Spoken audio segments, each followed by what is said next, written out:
It's been said that every quilt tells a story, and it's so true. But I also believe every quilter has a story to tell. I wanted to hear about the people behind these wonderful quilts and thought you'd enjoy hearing about their lives also. Welcome to A Quilter's Life. Monique Torsiello joined the A Quilter's Life Facebook group about 6 months ago, and we had such a wonderful time chatting. You're going to love to hear why she came up with the quote, "Any mistake you make can be made into a masterpiece." Isn't that a great quote?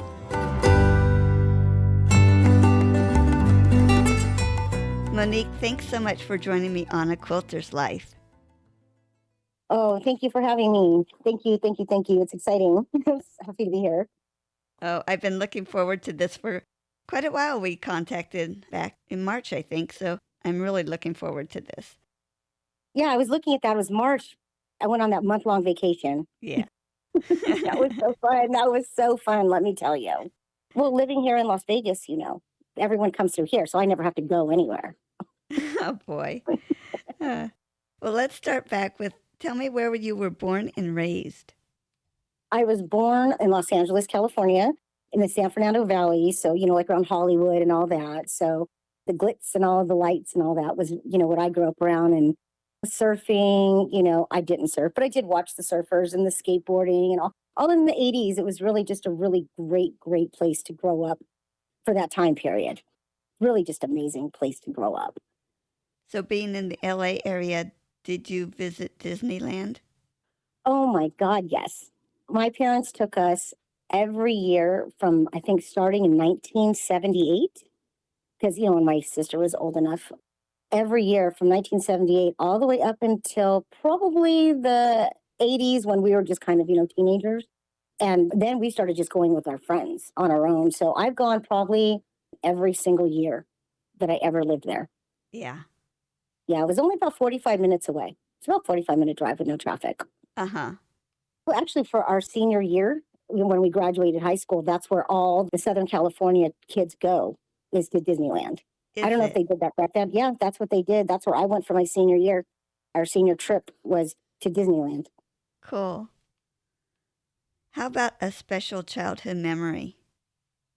I have so many. If I want to be when I was little, I just loved going up north with my grandmother to her sister's house. They didn't even have a bathroom. They had an outhouse. And it was just this little shack. But for whatever reason, I just loved going up there and spending it with my great aunt, my great uncle, and my grandmother. And they would teach me how to, do pin curls in my hair. And I loved that. And they taught me how to, iron and, hand sew and, do all the little things that old people did, and I just loved it. That's probably one of my favorite, was going up there with my grandmother and her brothers and sisters and spending my summers up there when I was little. How fun. Now, how far north was that? That was in McFarland. I want to say it's just north of Fresno. Okay. And then what did you do after high school? I went to Pierce College for a year. I was an accounting major. And then before my second year started, I was only 17. So I was, of course, still living at home. And my parents were like, well, we're moving to Florida. What? Okay. Well, what about me? I'm still going to school and I'm not old enough to live on my own. And I just had a job working in a photo shop, where you dropped your film off, sent it off for a couple of days and it came back. Oh, we're just talking about dating ourselves, huh? And they don't even have film anymore. So they said, well, you can stay here with one of your other older sisters or you can leave with us. We prefer you leave with us, you being underage and all, But I was in college. There was not a whole lot they could say. But I was only making, $3.75 an hour. I'm not staying, so packed up and moved to Florida. And that's where I went. I wanted to go back into college, but not being a technical resident, you have to live there for 5 years. I ended up never going back to college. And then, and then I just moved all over the country from there. Wow. Well, let's back up a minute. You mentioned that you were 17 and in college. So tell me about how you advanced in school to graduate at an early age. I graduated early because my older sister, of course, she was a year older than me. I think 16 or 17 months older than me. And she went to school first, obviously. And when she would come home, she'd have homework and I would sit with her and I would just watch her. And I don't know, I just learned to read and write, and she would just teach me, how to read and write and do the math and all that. So by the time, back in the 70s, it was just, Crayolas and dirt stuff, I guess you did. I don't know what you do in kindergarten, but I heard that that's what you did in kindergarten. And I was so excited to go. And when I walked in, I walked over to like where they had like the books and stuff, and they didn't have the book that I wanted because it was for like a second grader. So I took the book out of my little backpack and it was Paddington Bear.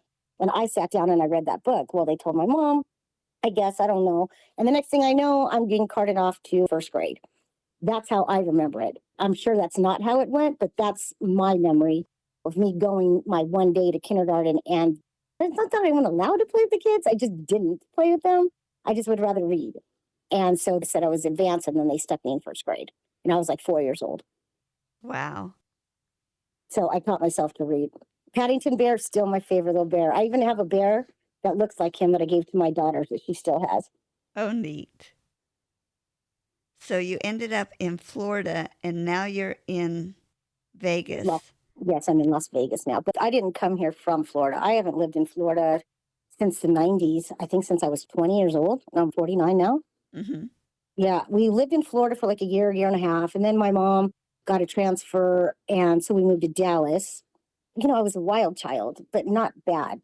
I wanted to be free. So I jumped on a bus and I went back to Florida because I had fun living there. But then without your parents, it's different. The bills are yours, the money's not yours anymore. So I didn't really care for that too much. So I ended up moving back to Texas, and then I ended up moving to Colorado because I thought that'd be different there. But it does this thing there that I don't like, and I'd never seen before. Snow. Yeah, it snows there. I'd never seen it before come from the sky. I'd seen it on the ground. I'd seen it manufactured, but I'd never in my life, my 21 years, I think at this point of living, had ever seen it fall from the sky. And I'm like, I don't like this. I got on a plane. I jumped on a plane and I went back to Dallas, and I stayed in Dallas. That's when I had my daughter and stuff like that and got married. But yeah, I just bounced all over the country just whenever tickled my fancy. I would jump on a plane or a bus and just go. Yeah. Yeah, it's fun. It was the 80s and 90s. It was a different time. Mm-hmm. You mentioned to me earlier that you found your grandmother's obituary. I did. And it was just like a random thing. I was talking to a girlfriend of mine. Her name is Mallory. She's my twin, quote unquote twin. She's one of my best friends. She likes to do those astrology things. And we started talking about my grandmother and whatever. And I don't know. And I'm like, let me go look at the obituary. Because I'd seen it before, but I'd never read it. I just looked at it for the dates, because she just needed dates. But I ended up reading it this time, and it literally said on the first line that her favorite thing to do was quilting. It was one of her hobbies. And I was like, you don't say. It really threw me off guard because, like I was telling you earlier, is because, she was born in the 20s, you expect her to know how to do it. You do. It's not like today, you don't expect anybody to know how to do something like that. You expected her to know how to do that because she grew up during the Depression. I didn't realize that it was a hobby, Mm-hmm. She had made me a quilt when I was 12, and I'd kept it all the way up until my daughter was probably 12 or 13, and it finally just shredded. I like fix it so much, But I had that thing most of my entire life. I bet she would have been so happy that it was loved. Oh, I'm sure. I called it my whoopee. Hmm. I had that thing forever. And tell me about how often you got to see her. I met her when I was 12 because my biological father had passed away in 1975. So when my mom remarried in 78, we just kind of didn't see our biological family all that much with them not living in the same state. There was nothing malicious or anything. It was just distance. Yeah. So there came a time when we were kind of growing up and we wanted to know about our, I don't want to say real family because my dad, he's everything. He's fantastic. He's my person. My dad's my everything. And of course, not knowing my biological father, but my mom wanted us to at least know them, So she had stayed in contact with my grandmother Jones, the one who was in the obituary. And we went on a flight out there to Missouri in, I want to say 1984. 85, something like that. And we got to meet my grandmother. Her name was Ida Mae, and my grandfather, Zelmer, and they're Jones, so I'm a Jones girl. And, got to meet some of my uncles and some of my cousins, and then we went again a couple of years later. And then that's the only two times I ever met my grandparents. But she was just the sweetest lady. She talked with this crazy little Missouri accent I'd never heard before, and just a sweet lady. I'm glad I got a chance to meet her. And she did hand me the quilt that first time I did meet her, though, when I was 12. Wow. What's the best way for me to ask you about your stature? I knew you were waiting. I knew that's what it was. I knew it. I'm like, she's trying to ask me how tall I am. I know it. I know it. Okay, I am a little person. If people couldn't tell by my voice, like helium has no effect on me. Let me tell you. I didn't think it affected me, but people say I'm the only person they know that gets taller when I sit down on a bar stool. Oh, In quilting, I think because I'm only 4'6", and my kids they're like 5'7", 5'8", so they're huge. And I think that everybody is tall. I'll tell you about my first baby quilt that I ever made. So I went to the fabric store. I never made a baby quilt in my life. Now, mind you, I've given birth. I know what babies look like. I know how big they are. I thought I knew. I forgot that I'm only 4'6", and when my daughter was born, she was born at half my length. So put in perspective how big I think a baby is. I bought 8 yards of fabric for the front. My husband, he looks at me, he's just watching me walk around this store, because we don't really know nothing about nothing at this point, about quilting. So he goes, "Is that it?" And I said, "No, now we got to get for the backing." He just looks at me, stops, and stares me right in the face. And he goes, "Babe, how big is this baby?" Oh, no. He puts his hands up to show me how big a baby is. And I'm like, is that all? Because if you ask me, I would put my hands out twice as far. Because because I'm little, I'm half the size of a normal person, but my child was almost as big as me. So I think that's how big people are in perspective. wow. So I make a quilt for you, and I have to ask you, if you say you're 5'9", I'll make you a twin size quilt because I'll think that's how long your legs are. I'm the worst. No one's ever gotten a small quilt out of me. It's all in perspective. It is. It really is perspective. If a regular size human runs into a doorknob, it hits their hip, right? And it catches their loophole of their belt. You know where it hits me? On my shoulder. Yeah. So perspective, everybody is at least a foot taller than me. Wow. Yeah. So it's a little different. Like sit down in a chair and scoot around in a chair all day long. That's me. That's Yeah. all I see. Yeah.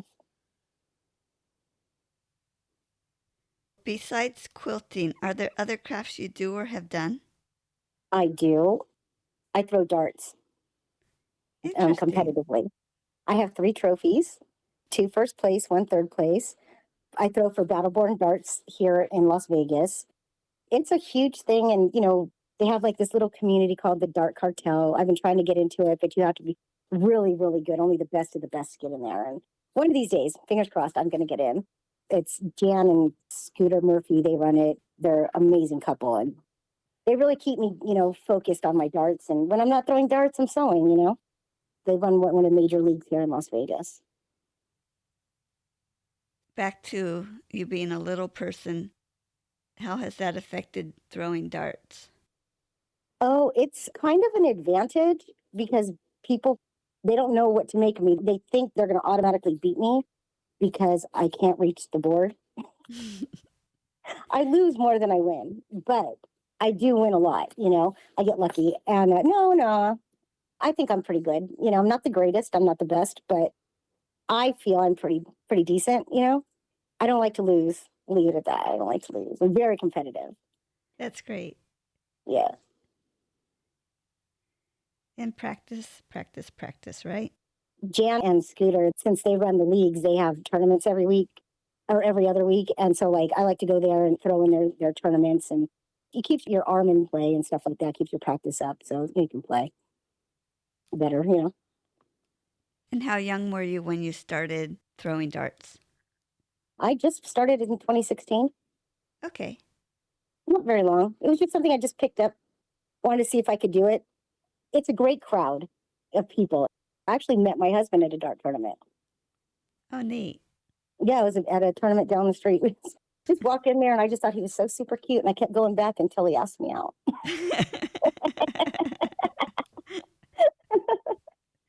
I just let him think it was his choice. Yep. Any other hobbies? I run.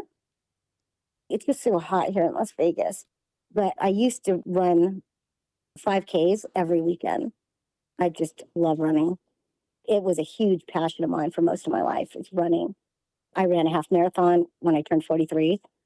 That was probably one of my greatest moments in life was when I finished my first half marathon. I ran it in Santa Monica.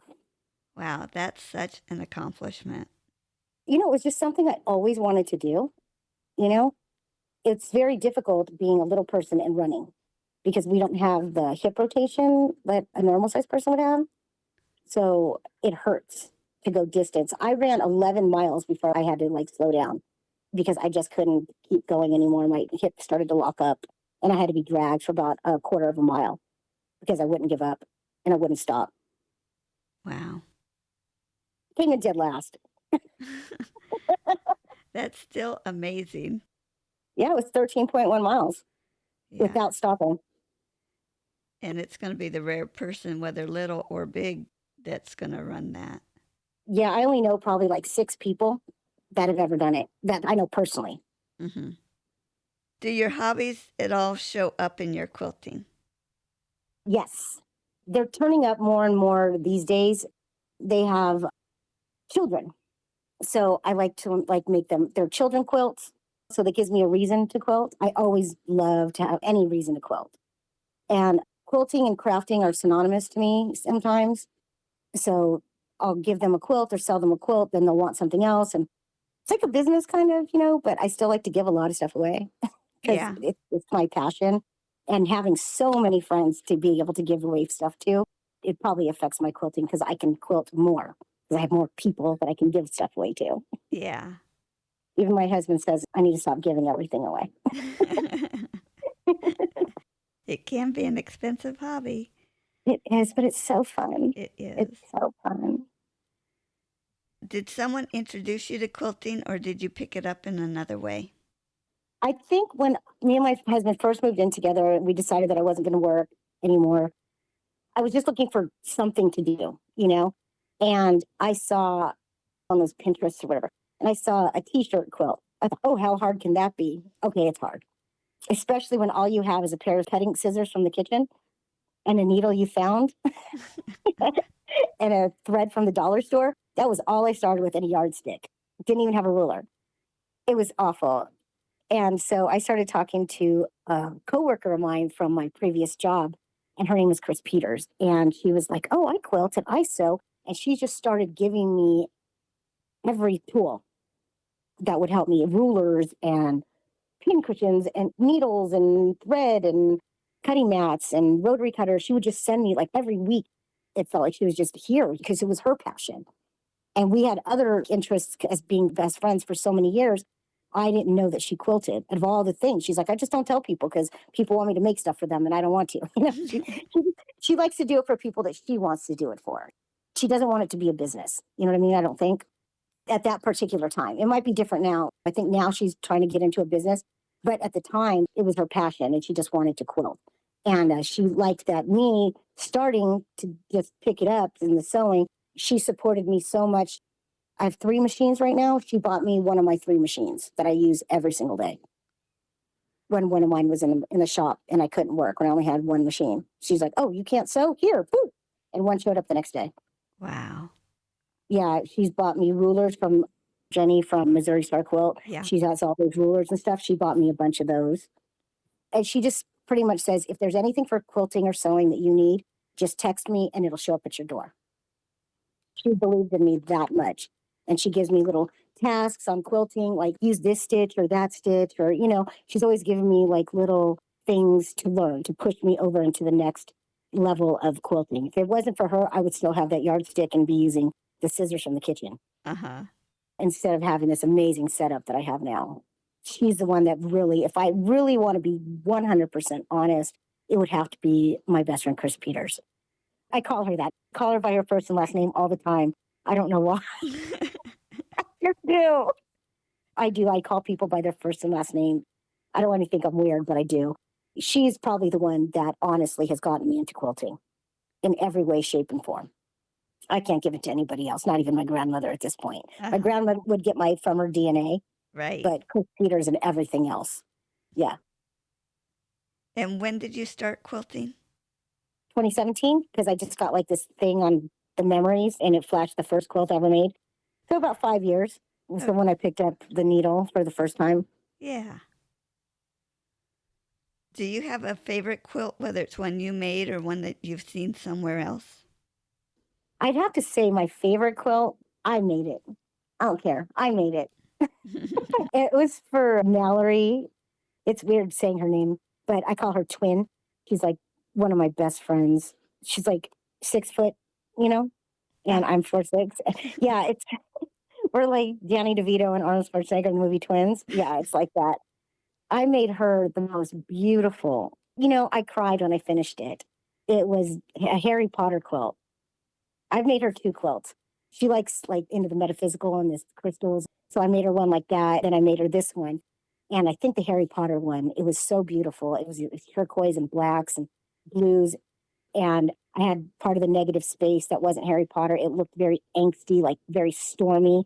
And on the Harry Potter fabric, there was lightning and it looked like a storm. So I had the background, that negative space looked like a storm.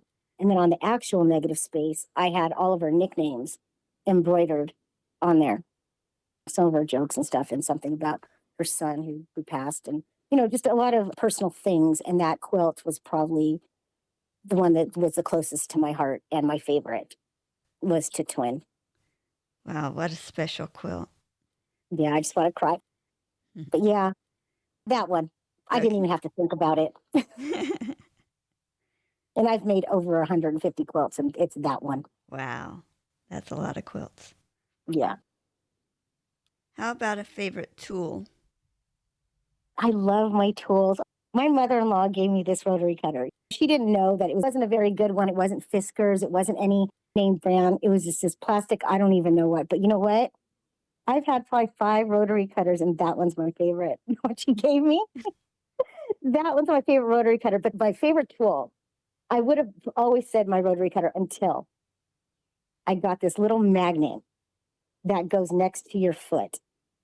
And it makes sure that your seam is always. I've been looking at something like that. So that really You know what? works. Let me tell you, they do. And you know what? I bought them all on Amazon. They only had 3 left, so I bought them all. Let me tell you, my seams have always been like just, it's only like 1/10 of an inch and only I see it, but I know another quilter will see it. So this really put my seams on serious point. Like I almost never miss a seam anymore. Chris Peters actually sent it to me. She'd had it for years. And I was like, are you holding out on me?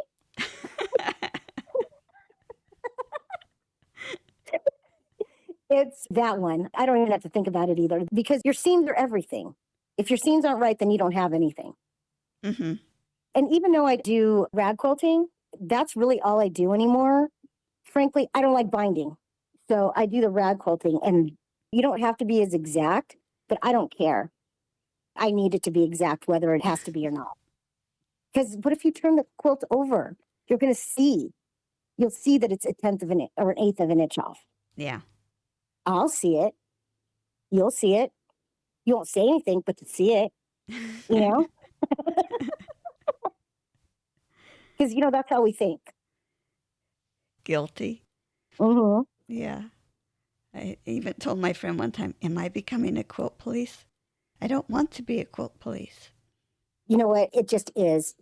I was scrolling through Facebook the other day and I saw this one, and this lady said, I don't know, what should I do? Should I just leave it? And then you get these quilters, and I'm sorry, but they always say they're perfect in their imperfection. No. I was like, no. Because you know what? Even though the other person's not going to notice, and they'll never notice. However, you in your mind will know forever that seam was off, or it didn't belong there, or it was upside down when you know it was directional and it didn't look directional, but you knew it was. And forever, ever, you will know it. I told her, I said, you know what? Don't listen. I said, just tear it apart because you'll know. If it bothers you enough to post it on Facebook, then you might as well just tear it out. It'll be less angsty than 20 years of wondering if they noticed it. Just take it apart and they'll never know what ever happened. Yeah. Because that's the reality. We like to be very supportive of other people, but the reality is it doesn't matter what other people say. We're still going to know it's there. So you might as well just take it apart. I'm not quite to that point. I can let some things pass, but yeah, I do notice it. But I know when I send it away, I won't be seeing it probably forever, so I won't have to worry about it. I obsess over it. I'll even go so far as to point it out and then go, see, it's there. Yeah, see, I can't. I have to tear it apart. Yeah, you better if you're pointing it out. Yeah, might as well. So while you're quilting, do you have a part you enjoy more than the others, or do you enjoy each step of the process as you go along? I enjoy row 4. You put row 1 together, then you put row 2, then there's row 3, and I put them together as I go.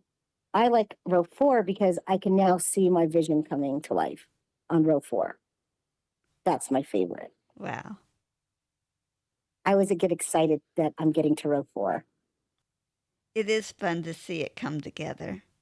Yeah, like when you're putting it together and it's kind of getting big, so you're kind of having to adjust it and so it'll feed through the machine.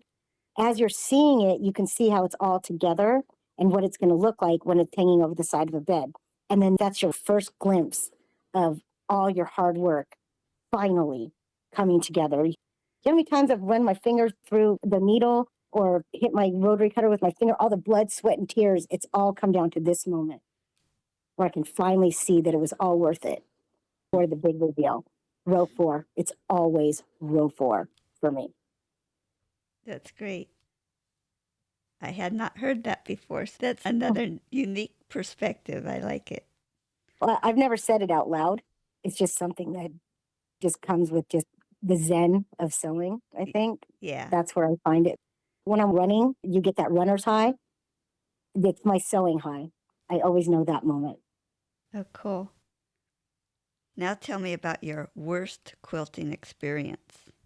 Oh, it was the cathedral window quilt. Oh, I thought I was going to be fancy, but it was so many layers I didn't anticipate. And it was so heavy. By the time I got to row 4, I was in tears. Oh. I mean, literal physical tears. And I don't believe in throwing anything away, especially if it's fabric. I stomped it into the ground. I was in tears. And then I thought, you know what? That's not worth it. So I cleaned it up, washed it up, and I cut it up into blocks, giant blocks. Because the windows themselves were gorgeous. They were phenomenal. But they were so heavy you couldn't do anything with them. You know what I mean?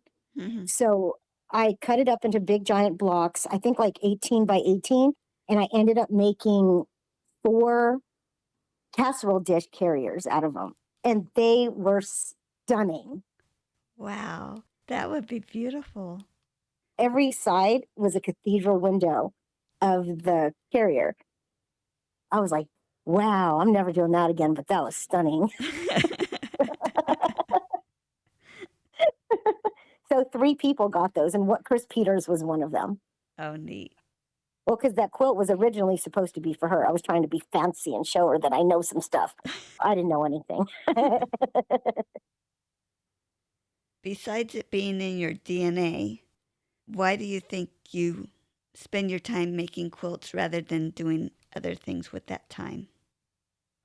If I wanted to be perfectly honest, I don't know if this is selfish or not, but I love when I'm making something for somebody, a quilt, and that moment when I give it to them. I almost hate mailing them. You know what I mean? I do. I love that first moment. And you only see it once. That moment is only once. And that moment, they might feel like it's theirs because they got something so amazing that's only theirs, But that moment is mine. That's my moment. I did all of that to see that smile, you know, Mm-hmm. to see their face light up. That's my moment. They can have it, but it's my moment. Yeah. There was this little old lady. Her name is Miss Janet.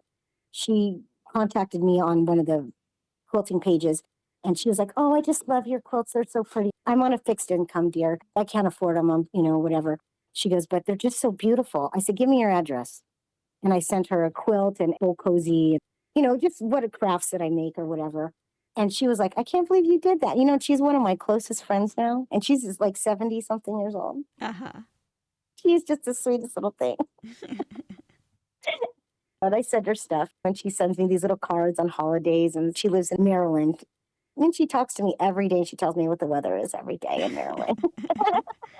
She's just the sweetest thing you'll ever meet. How cool. Yeah, quilting, we can make a lot of great friends through it, can't we? We really, really can. And all she wanted to do was just tell me how beautiful my quilt was. And that just got my heartstrings, And I'm like, "Here, you want it?" I had just made it to make it. It wasn't for anybody or anything. It was just sitting there. And she thought it was so beautiful. So I was like, "Well, if you want it, I guess it was made for you." That's so neat. Well, besides for strangers, I'm teasing you. Who do you make your quilts for? Mostly, I have to say, is for my friend Tasha. He runs a daycare in Portage, Michigan. And it's a snowflake village. And he's got these little babies, they're just so cute. You just got to pinch their little cheeks. And every year she gets like a new crop of kids. And as they age out, she likes to give them a gift. And so she contacted me one year, years ago, and she says, "Can you make quilts for these little kids?" And I was like, "Yeah, sure, sure, sure." So I made like, I don't know, I think it was like 16 quilts. And every year after that, she buys 16 quilts for me. And we're like best friends now. She's in a Snowflake Village, and she's got like a little crafting thing, BNK Treasures that she has on little Facebook, and she sells her cups and stuff. So she has her daycare. She's got a lot going on. She's my hero. Let me tell you, I want to be just like her crafting wise when I grow up. Yeah, these people amaze me how much they get done. Yeah, she helps me sell my quilts and stuff. So she's a really, really good friend of mine. I call her Batasha, and she calls me Monique. And I call her my little country mouse, and she calls me a city mouse because she lives over there in Michigan. And I swear she lives in the forest. And she's like, I don't. I'm like, "Yes, you do. Yes, you do." That's all that's out there is trees and stuff. She's like, "Okay." I made her a quilt. Across it says country mouse on it and Batasha. And it's got all these little mice on them, in the country. I'm actually getting ready to send it out to her with this next batch of quilts. She bought 16 more quilts from me. And I'm just getting ready to ship them out tomorrow. Oh, wow. Yes. That's great. Yeah, she's an amazing, amazing woman. Monique, what are you working on right now? I am working on finishing up 3 quilts that I have to be done by June 3rd. I have so many best friends, huh? Everyone's my best friend. I know. My best Kristen, she bought 3 quilts from me. She bought one for her brother, one for her friend, and another one for one of our mutual friends. So she bought those, and so I have to get those done. I am working on crafts for the craft fair. And my friend, he was in a trucking accident. So he's in a wheelchair, and he's like, "I just keep dumping my stuff all over the floor." And so I'm trying to make some kind of like side wheelchair pouch for him so that he doesn't have to rely on so many people to help him, so he Yeah. can just kind of get around by himself. And I kind of came up with a side pouch. I see the backpack ones, but he doesn't want to reach around. He's got a broken hip. So I designed one that goes on the side of his wheelchair.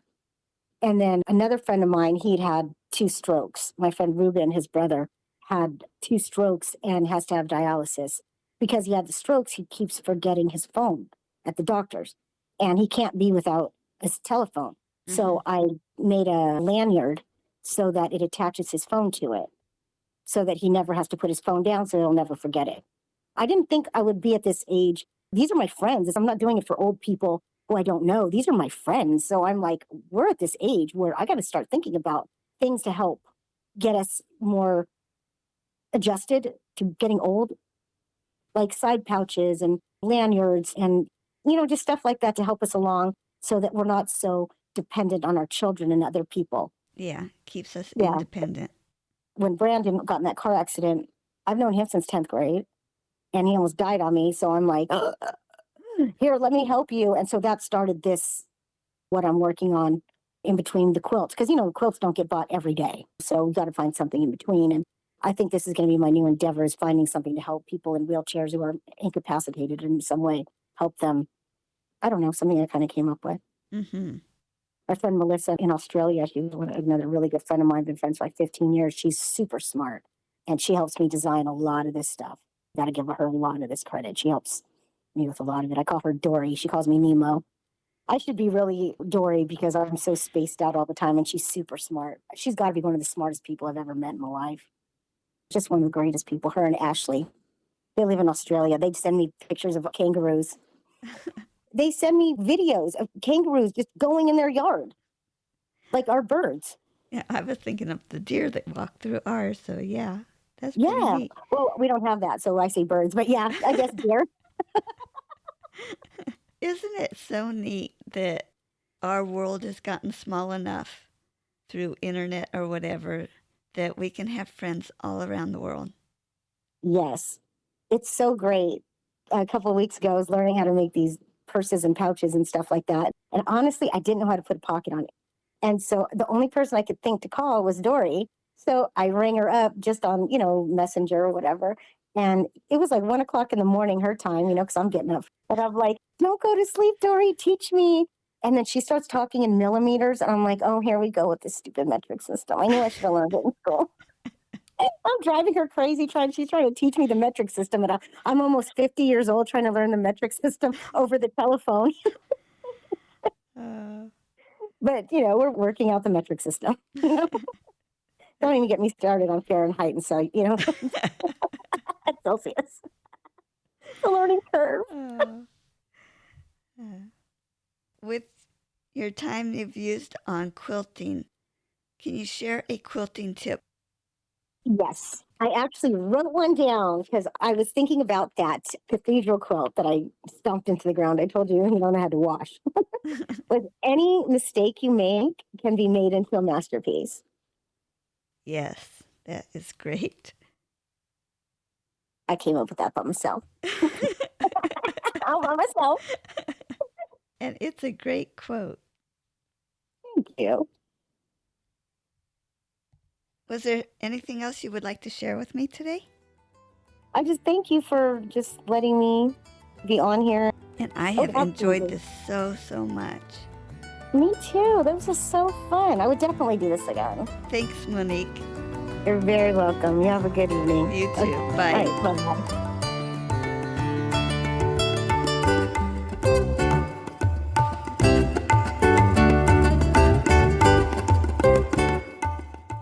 You can find more stories on aquilterslife.com or subscribe on your favorite podcast player so each episode will be downloaded automatically. Also, I want to hear about you and your wonderful quilts. Please contact me, Paula Chamberlain, through the website to set up an interview. And as always, thanks for listening.